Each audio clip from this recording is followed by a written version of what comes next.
They are very rare. You don't see them. There is a Mugwere there. Where are you? You come and we see you.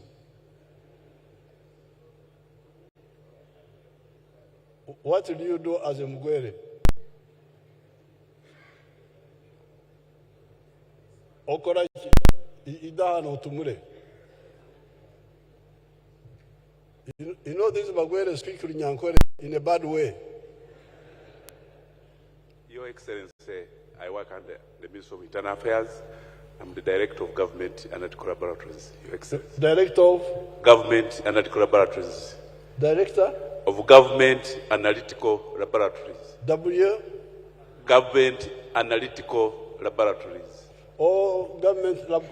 Oh! Yes. Omgwere yasoma bwacho.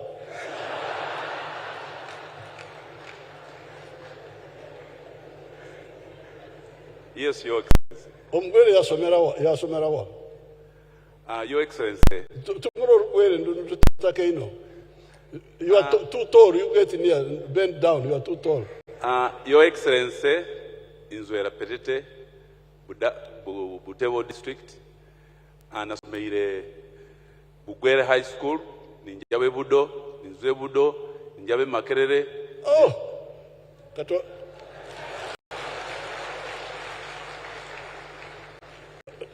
Katukobera abantu bano mu Lugwere obakobere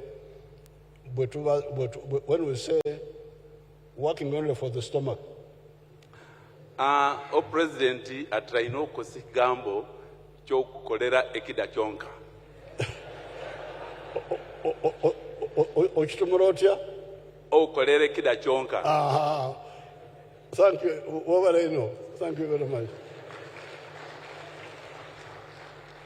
You know, I liked the Lugwere version because I was struggling with how to describe it to our people. In the West, you say Okora and Dayonka,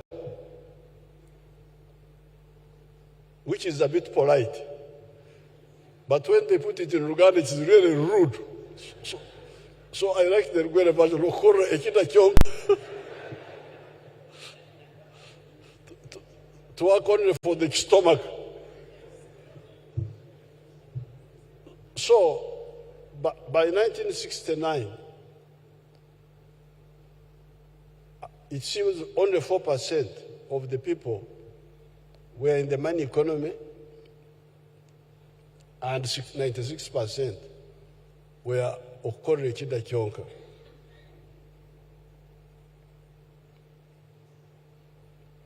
This meant mass poverty in the midst of plentiful natural resources, land, water, livestock, forests, minerals, etc.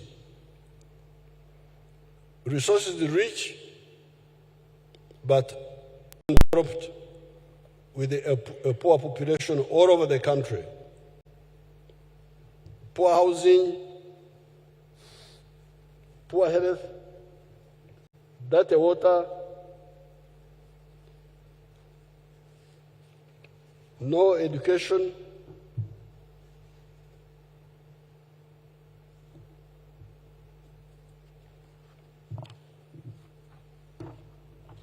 poor hygiene, poor nutrition, only manual labor. You don't know how much problem we had in the villages in the 1940s and 1960s because of shortage of labor. Even when the British introduced these few cash crops, coffee, cotton, they didn't have enough labor here. They had to grab people by force. That's how people came from other countries, from Rwanda, from Burundi, to provide the labor. There was not enough labor. The Banyankwere called shortage of labor Obwejana. Mboijana. You even hear some names, especially in the Toro, you hear Mboijana. Mboijana. Mboijana.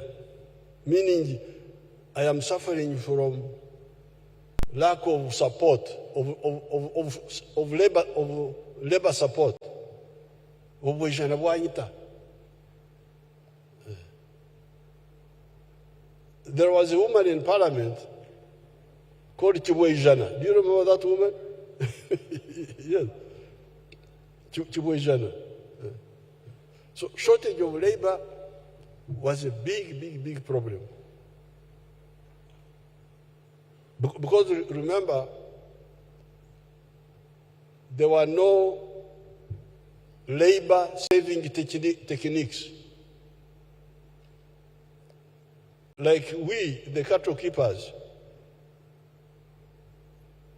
we did not have the simple technique of barbed wire sengenge, to control the cows. So I was the sengenge.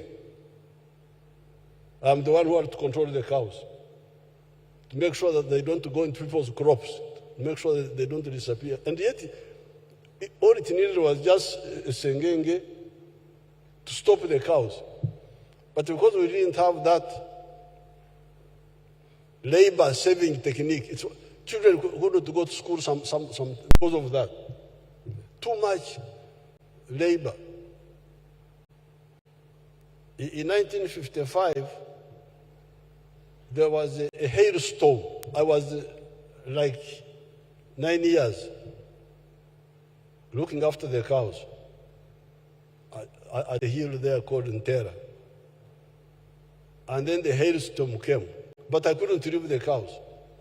I had to stand in front of the cows to make sure that they don't go into people's crops. So the hailstorm, there is this they call hypothermia. Hypothermia, that when you are too cold, you can die. After, I think I was about to die. But soon after the rain, Mr. Kaguta came running and sent me home, and my mother made a fire. I could hear life coming back to me.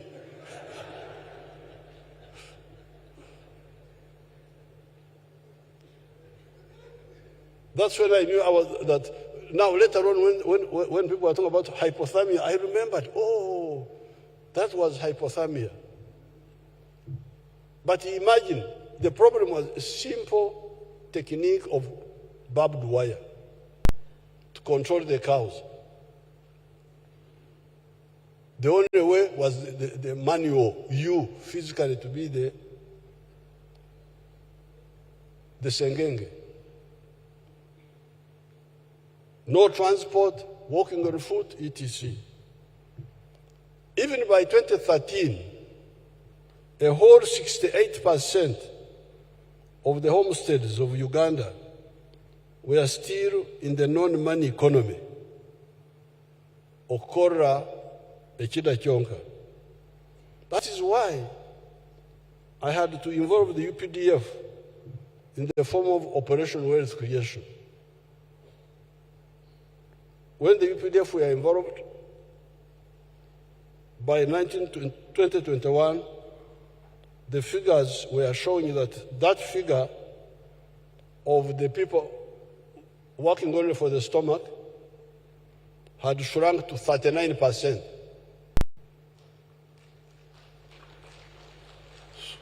So within 7 years, General Saleh and his group brought down the people outside the money economy by what percent? From 68, 39, what was the improvement?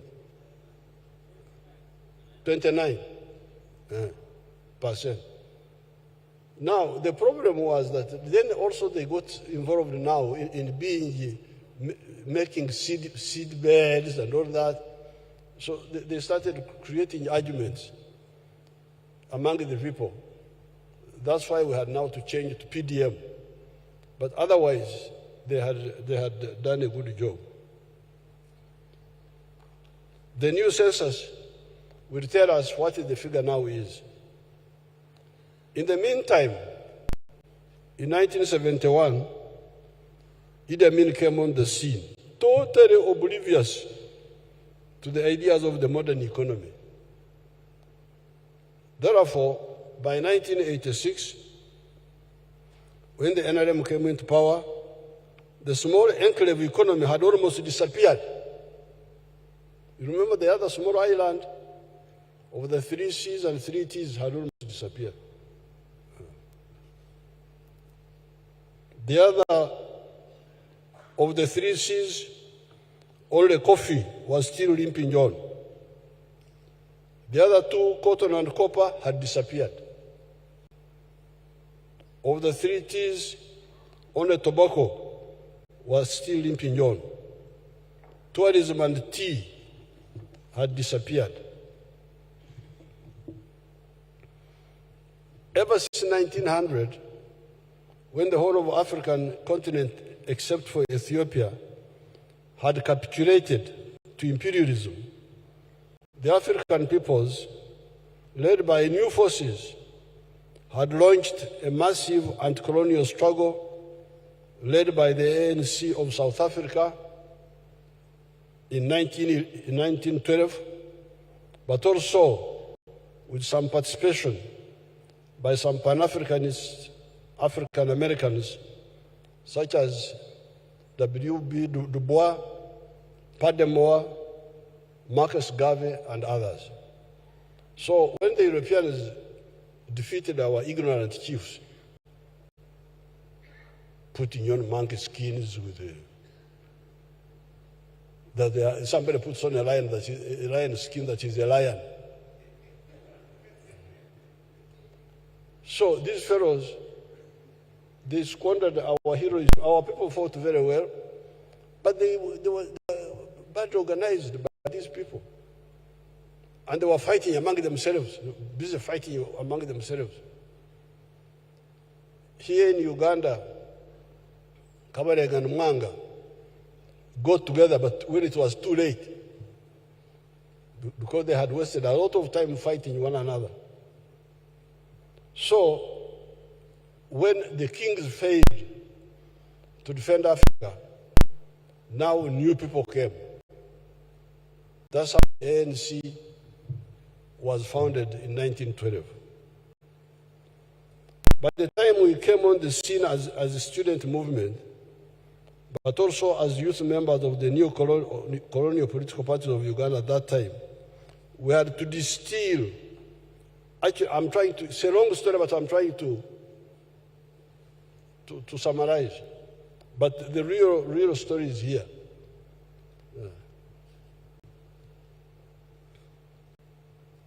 We had to distill accurate political ideas from the confusion that characterizes many struggles. Because you see, people have a lot of confusion. This one is saying this one is saying that. Everybody is an expert. Kila moja ni mjuaji. They don't discuss, they just take positions. So it's very dangerous, because if you, as I was telling some people, political work is like medicine. The doctor must study the patient. This patient, what is he suffering from? You look at the signs, you look at the symptoms. If you can check the blood and so on, then you make a diagnosis. If you make a correct diagnosis, then you'll be able to give a correct prescription. But if you make a wrong diagnosis and you make a wrong prescription, the patient will die. And this is what has happened. African countries have died. If you see what's happening in Somalia, what's happening in Sudan, Khartoum, imagine Khartoum. Khartoum is a very powerful country. But now see what's happening there. Congo diagnosis, incorrect diagnosis. So this is what we had to deal with as a student movement when we came up. And we were part of this, some of us were part of those political parties, DP, UPC, and all that. In particular, we had to reject the politics of identity of tribes and religion that the opportunists were pushing that time and ever since. Imagine somebody says, we form a party of Catholics. That's how DP was formed in 1954. We need ours, Echafe, ours, Megwa, Megwa. Even if something is rotten, but Megwa. Megwa is actually for Echafe. You don't know our language. Me, I'm always busy with my people.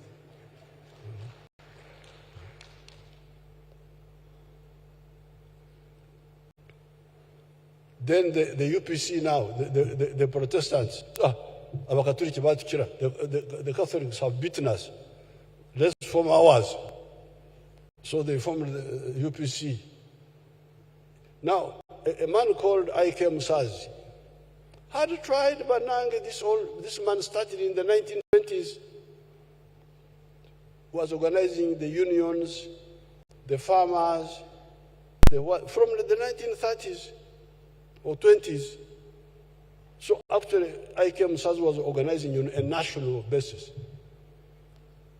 And in 1952, he formed the Uganda National Congress. This his father, John Kare, was a very active member of that UNC. He died in the plane going to Russia from Cairo. He had an office in Cairo. The father of John Kare, of this Kare here, he's the one who was called John Kare. Is this one a Christian or what? What is it? What's your real name? Kare Kehura. Edward. Nobody knows anything about it. His Christianity is not known. So, this people, John Kare had left a seminary. He had left seminary. John Kare and Ike Musazi and others. For them, they were forming a national party, Uganda National Congress. Then these people, the Catholic elite, say, we don't want this one of all. We want ours. DP, 1954. Mugwanya and I don't know who, Sebastian Chibuka and others. Then the UPC, 1960. The Catholics have beaten us. We should form ours. So theirs was UPC. Then our wonderful Mengo group, Kabaka Yeka, 1961, formed Kabaka Yeka. So that's how we got. These were the politics we found ourselves in. And they will say, Echetu, Echafe, Mewa. You was who? You, of course, you would know what they are talking about. In particular, we had to reject the politics of identity of tribes and the religion that the opportunists were pushing that time and ever since. After a decade of analysis, by the time we metamorphosed into a liberation movement with the launch of the anti-Amin struggle, we had arrived at a diagnosis of what we thought was the problem of Uganda and maybe Africa. We identified 3 problems, and these are lack of prosperity, what I told you, poor housing, poor hygiene, poor health, and so on. No education, no transport. Secondly, lack of strategic security.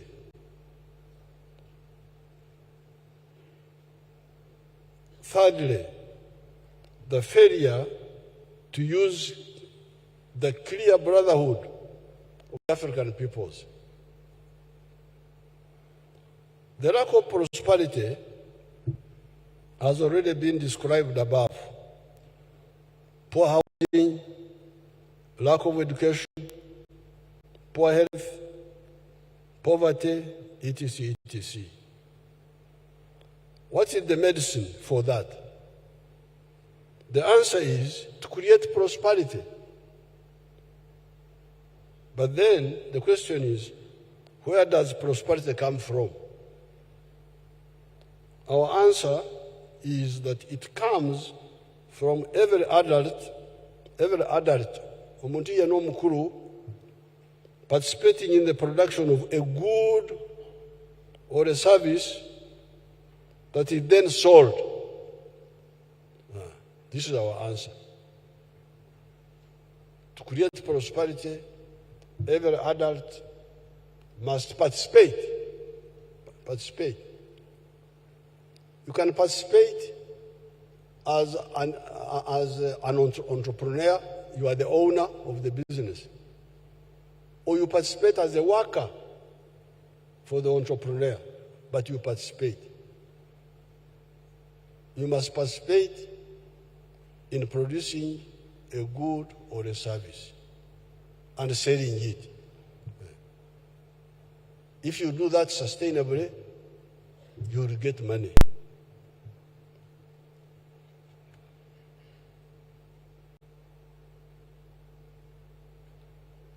As you produce a good or a service, you must have a kibaro, chura, otita. Do you know rugubara? Have you ever seen rugubara, how they look like? Oh, there's a rugubara here.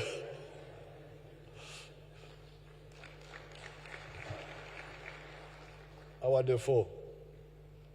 So for the rugubara, the chibaro is otita. Aymar is ateso, karamajong.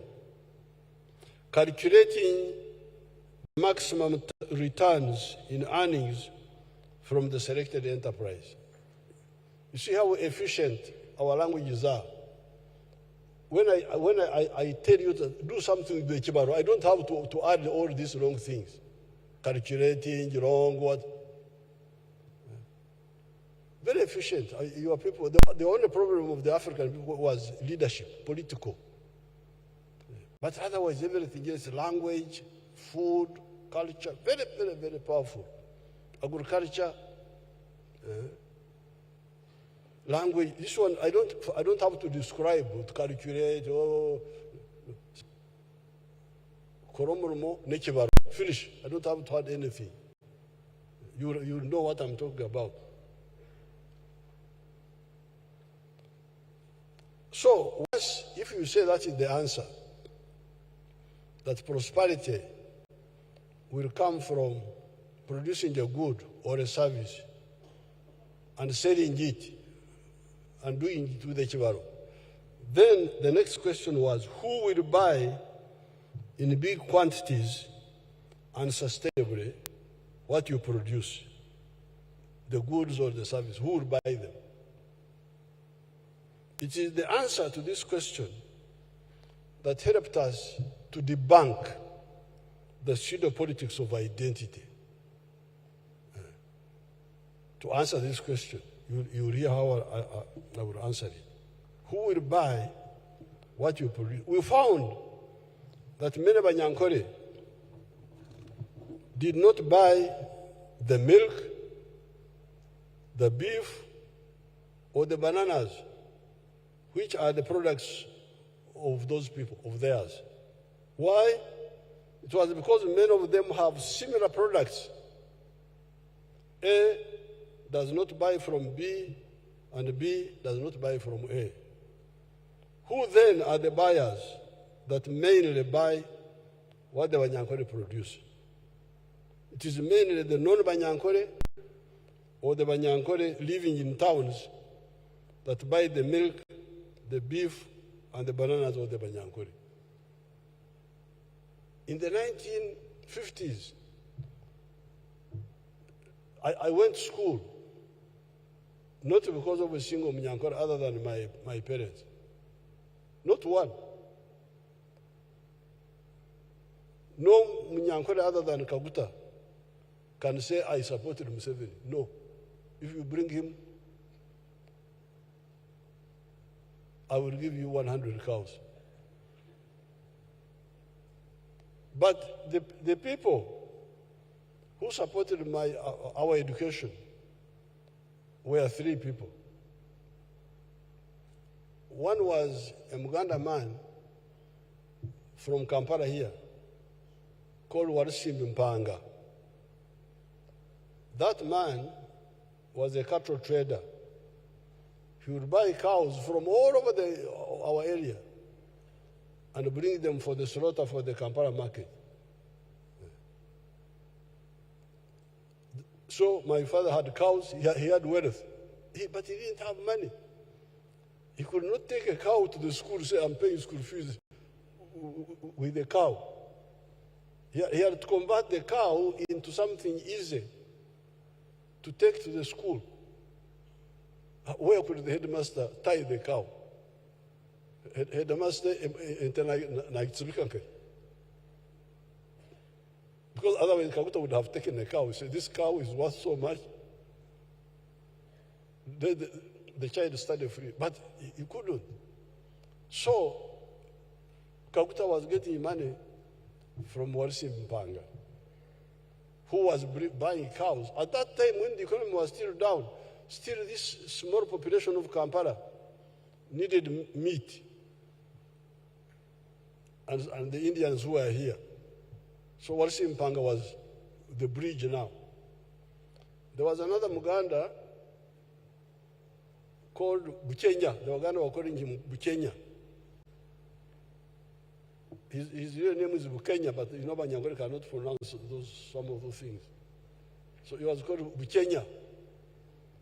He has got a son, a grandson, who is working in the Equal Opportunities Commission.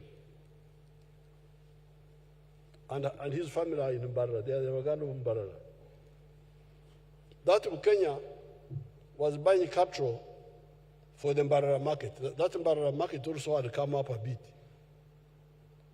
So Bukenya would also buy our cows. Then 1958, a white man called Shea, he had built a house at Ishaka there.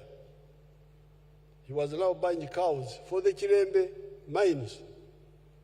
That Chirembe mines had come up. It needed meat. And one day, my father's cow tossed Mr. Shea. And Mr. Kabuta took it back home. He said, it didn't want to be sold. and he gave it a praise name. He made a praise name for it, that it had tossed a white man. But that's how I got money for education. So you can see, even when the economy was still really primitive, the signs of what was correct were already there. For you to come and tell me, we as Banyankore, and you mobilize me to form a Banyankwere group when you are not solving my livelihood problems, you are an enemy. So that's why, therefore, we were able therefore, the prosperity of the Banyankwere, and now the relationship is much stronger now.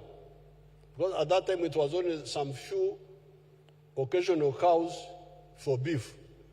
Now if you add the milk, daily, you find somebody is milking 1,000 liters of milk. If the Kampala people don't buy them, what are you going to do? You're going to commit suicide. What will happen? The milk, the beef, the bananas. I think if you are to station people at Riantonde and you do census of the vehicles carrying milk, carrying beef, carrying bananas, you would run out of paper. So this shows you the real interdependence. I went to a place called Orom. Have you ever heard of Orom, you people? You are just Kampala people here.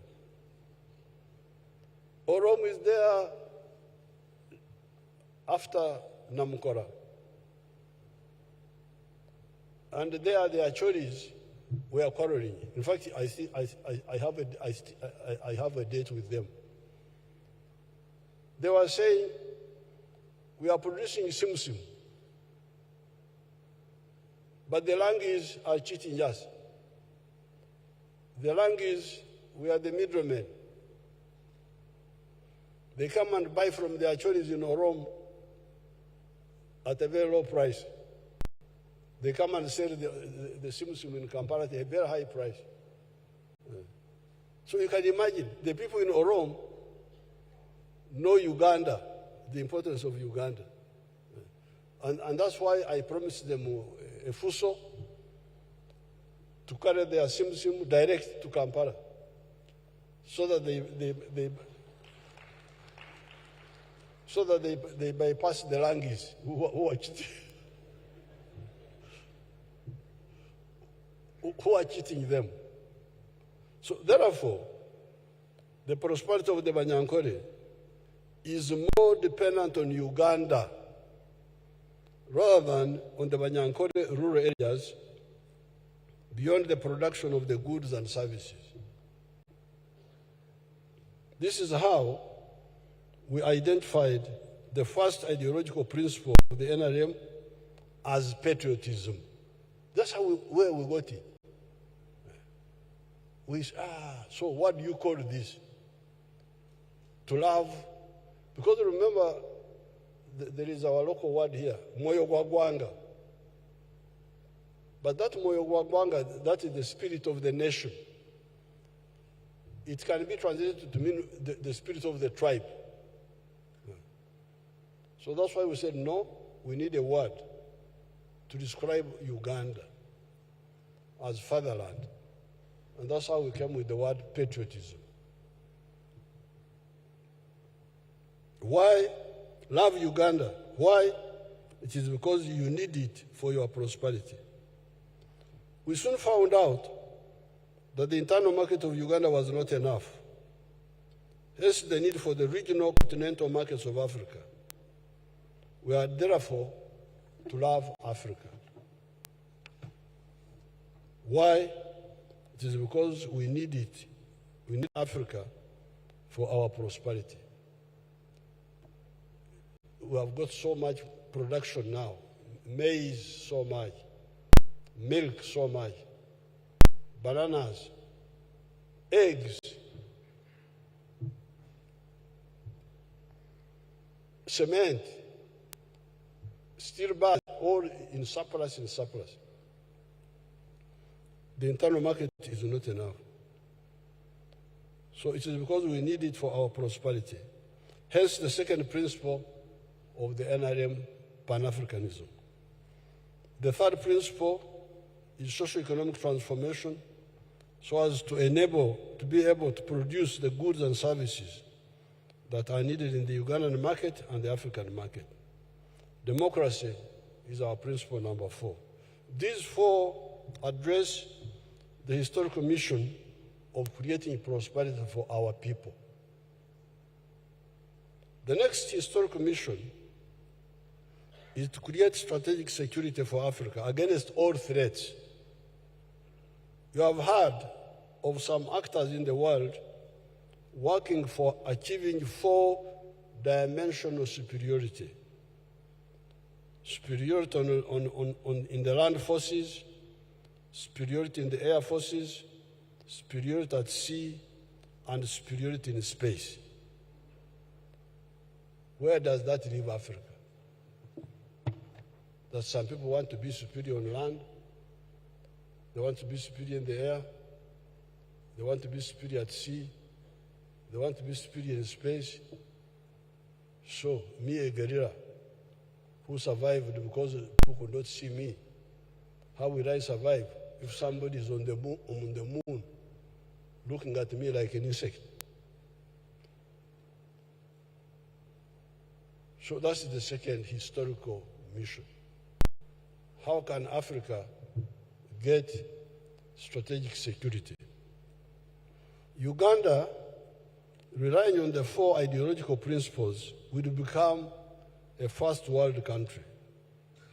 We have already achieved the low middle income status with the GDP per capita of US dollars 1,146. However, the question is, can Uganda afford an ocean-going navy or a deterrent space capacity, even when it becomes a first world country? This is what I was asking the big people in Nairobi the other day. USA, Russia, China, and India have been to the moon. UK, Germany, France, Japan, etc. have not been to the moon. They are still here with us also.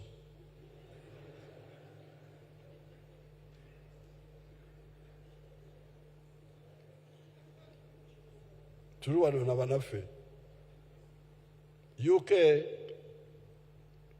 Germany, France, Japan, etc. have not been to the moon. They are being first world countries, notwithstanding. Economically, they are very advanced, but they can't manage to go to the moon. What does this mean? It means that there is meaning to size. Size matters. However well trained you are, you cannot have lightweight boxing with heavyweight. That's why they say, Aronda Nyakairima kano. Guno gunene guleke.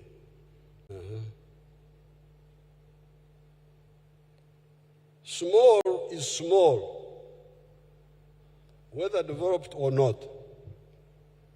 During the Second World War, the first victims of German aggression were the highly developed countries of France, Belgium, Holland, Denmark, Norway, etc. They were highly developed, but they were overrun by Germany.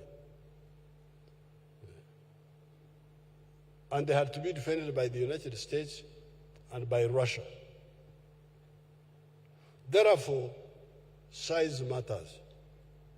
That is why the NRM stood with Mwalimu Nyerere on the issue of the East African Federation.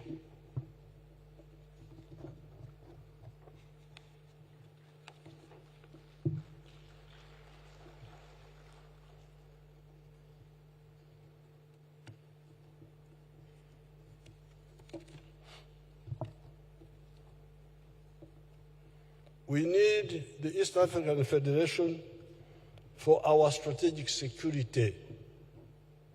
We need a powerful defense force with the ability to defend us in the 4 spheres: on land, air, sea, and in space.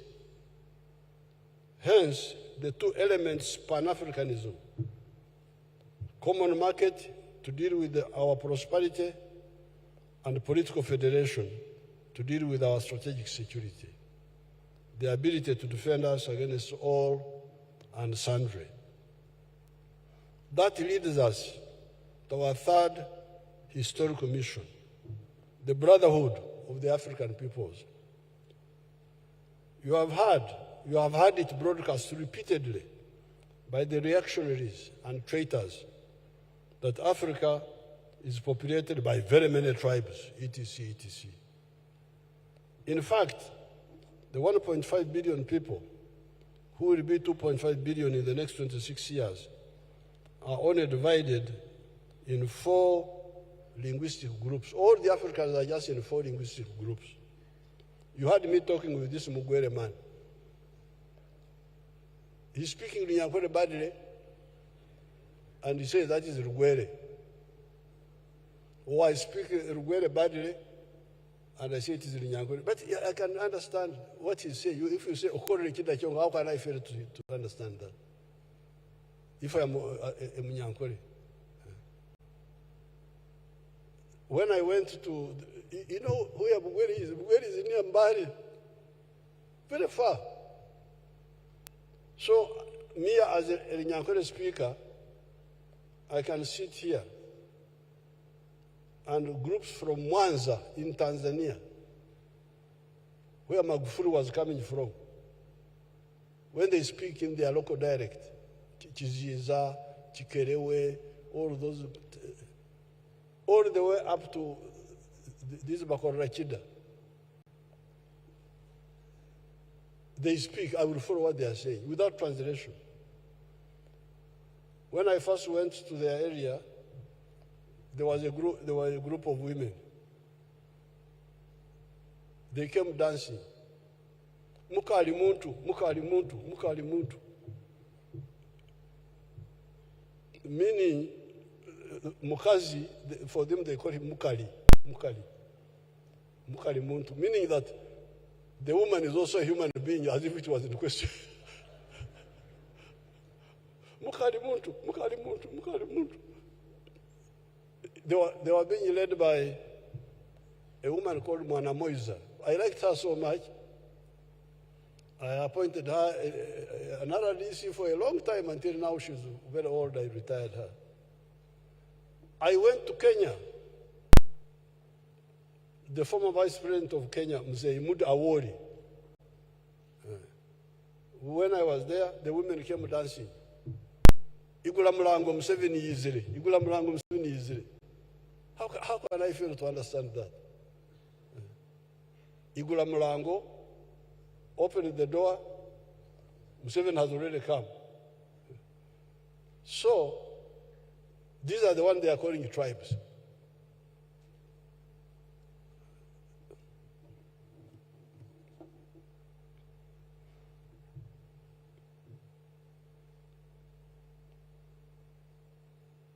These people are in fact only divided in 4 linguistic groups.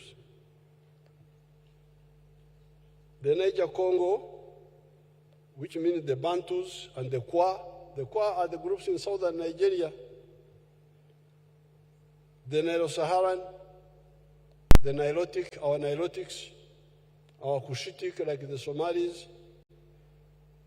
the Nilo-Hamitic like the Iteso and Akaramajong. These are all what we call the Nilo-Saharan. And you will find that those dialects are either similar or linked. The Afro-Asiatic, Arabic, Tigrinya, Amhara, and the Khoisan of Southern Africa, the Bushmen. So there are only 4 groups in Africa. Moreover, we have Swahili,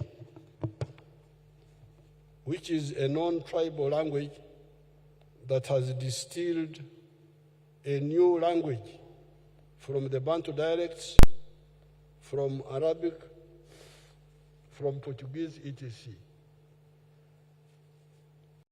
It is therefore possible to unite these African peoples for the sake of their prosperity and strategic security, but also enhance cohesion. With those principles and the historical missions, the student movement was able to challenge the bankrupt ideology of the politics of identity, of tribes, religion, and gender chauvinism. So I want to tell you where the Arondas came from, how they came in. Don't just sit here, Aronda was doing this, was doing that. He was part of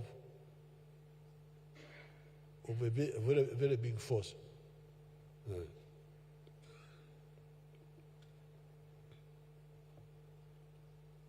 It is therefore, with those principles and the historical missions, the student movement was able to challenge the bankrupt ideology of the politics of identity, of tribes, religion, and gender chauvinism. It is this ideological menu that we were serving our trainees in the Fronosa camps in the 1970s. At that time, our recruits were mainly peasants or secondary school leavers. These are the people we trained at Montepuez in Mozambique in 1976-78. However, following our crossing the Kagera River, along with the Tanzanian army on the 11th of February, 1979, we started recruiting university graduates, such as El Tumwine and others that time. In addition to the school leavers, in the second half of 1981, the NRA had a fresh intake of new university graduates, Aronda, Tumukunde Henry, Kasura, people like Sande Mukuru, Bario Barije, Ndebarema. What happened to Ndebarema? Was he not a university graduate? Yes, Ndebarema, I don't know what happened to him. So, this is the group we are talking about now. They came, because I left to go to look for arms on the 6th of June 1981. I came, they had not come. These people had not come. But when I came back on the 10th of December, they had come. This group of Aronda, that group had come. On account of education and ability to write and read, this was a very big addition because many of our recruits were peasants. They could not read, they could not write, but they could pick a bunduki. But then we had a problem. Some of the jobs need reading, need writing. Moreover, writing in English, banange. So we are really stuck. On account of education and ability to write and read, they helped us to man the intelligence departments. Because intelligence, how will you have an intelligence department if you don't have records, if you don't write, if you don't read, if you only word of mouth, I saw, then no record you manage. To man the intelligence departments and being political commissars, because commissars also need reading, writing. The combat commanders were mainly the secondary school leavers and the peasants. Pecos Kutesa, like if you take the group which attacked Kampala, they had groups who were calling battalions, but actually they were brigades. They were big groups, like the ones who attacked Kampala, Pecos Kutesa and Fred Mugisha, 1st Battalion, Patrick Lumumba, 3rd Battalion, Stephen Kashaka, 5th Battalion, Chargonza, 7 Battalion, Julius Chanda, 9 Battalion, Chef Ali, 11 Battalion, Ivan Koreta, I saw him there, 13 Battalion, 15 Battalion, Samson Mande, 17 Battalion, Adam Waswa, the one who went to Rwanda, 19 Battalion, Peter Kerim, 21 Battalion, which I left in Kasese, Belen Tumkundi. None of this was a university graduate. But the only one who was involved here was, at a high level, was Tinyefuza in the West, not commanding a grouping.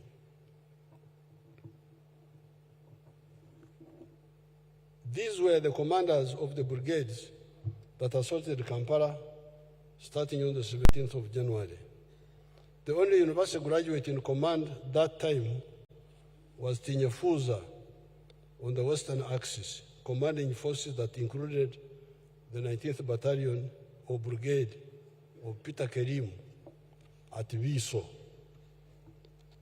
The graduates were jokingly called intellectuals. There was some tension between the graduates and the other people.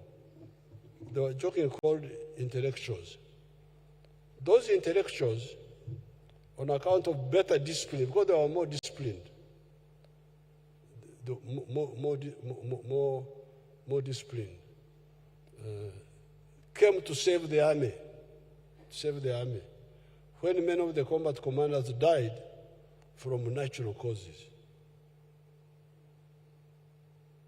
not from combat, but from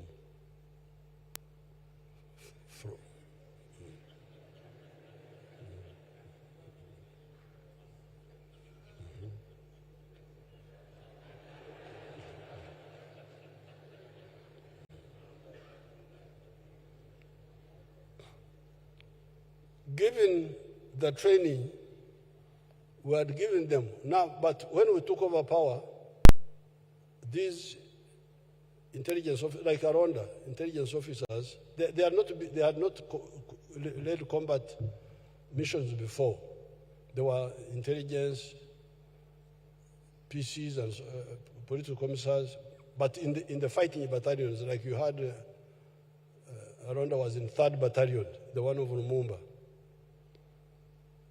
But when we took over government, given the training you had given them when we took over power, under OBC, officers base course, in Russia, the USA, you heard that Aronda went to Fort Leavenworth. They filled the gaps left by the diseased combat commanders and gave us time for the maturing of the younger officers we deliberately recruited in the 1990s to rebuild the officer corps of the defense forces. Because we were really going into a crisis. Because these commanders who died, they were very, very experienced. Corruption, there was no corruption in NRA. No. In the 5 years we were in Ruero, there was only one case of a boy called Rubari, who killed North Koreans, military people, on Bombo Road. They killed them. So when they killed them, they came as heroes. Oh, we have killed. But then later on, I got information that they killed them in order to hide the money they had taken from them. The people had surrendered peacefully, but because they had money or things like that, they killed them so that they don't say that these people took money from us. So when we came to know the story, we arrested them. We arrested Rubari. But recently I was checking the story, I was told that no, It was not because of the money only that but that was the only case of corruption in 5 years. And it seems also it's So those commanders were very good, but many of them died.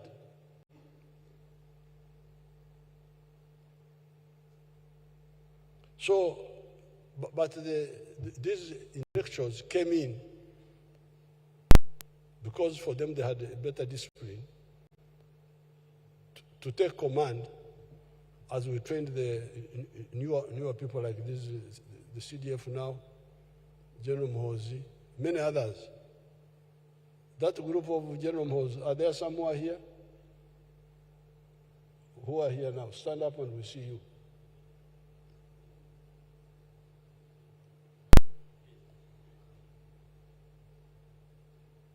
Oh, Namanya. Is it Namanya his name? What is his name? Oh, the Kamijira. Oh, and the other one? Kambere. You are, these are also intellectuals, but, and this one here? Keita, yes, Keita. Now, there are quite many. So, we have to, you remember when they were saying I had created a secret army? They were writing about it. Museveni has created a secret army. But I could see the danger. So that's how when I was finished A level, because this is how we have been recruiting. That's how we recruited, networked with the Kategayas, who were my group, then worked with the Nabderes, who were older than us, and Changomacho, and Vidan Sari, and Kinto Musoki. We always go in groups.